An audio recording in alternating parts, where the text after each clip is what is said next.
BusinessJournalDaily.com 3 Minutes With is brought to you by...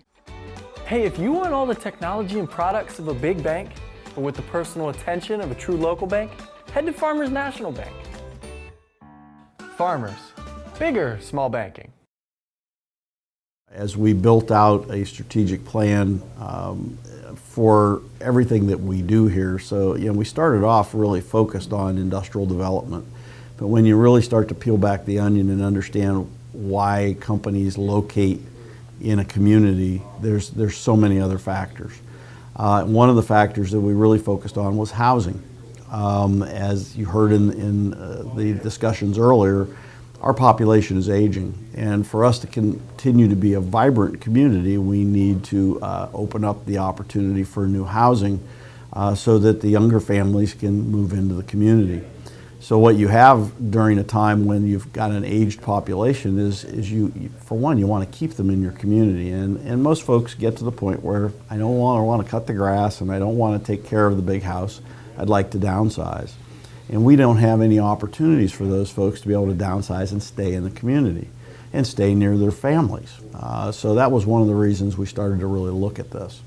So we've positioned ourselves well to attract this type of development.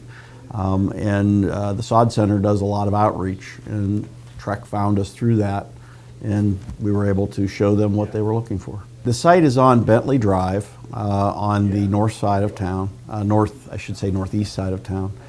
This was an area that City Council some years ago decided to start to develop. They built the roads out there and actually pushed that all the way out into the where the Home Depot sits today. The Holiday Inn, Walmart, that whole area was developed.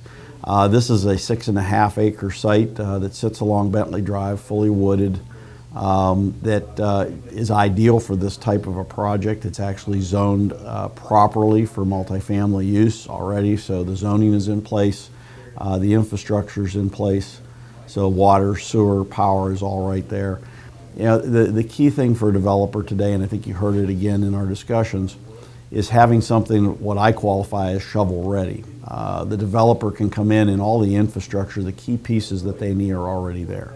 Otherwise, they're off to somebody else that has that shovel ready property. So I think Salem put itself in a good position to have that done. We're still at the very beginning. I mean, even though we've been working at this 6 months, the process of any type of project like this is got much more of a shelf life than most people expect.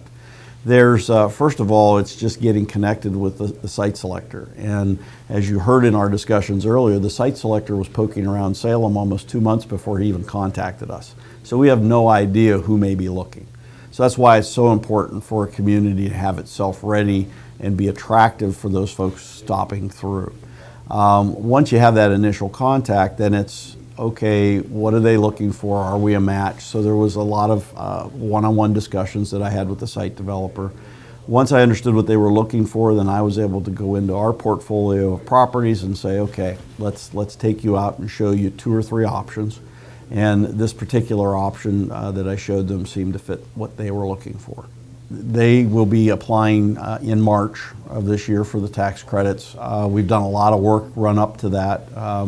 We leveraged a EPA Brownfields grant we have here in the city of Salem to do the phase 1 testing, which is required to actually get some better results and better scoring on that application. We've gotten them all of the letters of support. We've networked them with community organizations.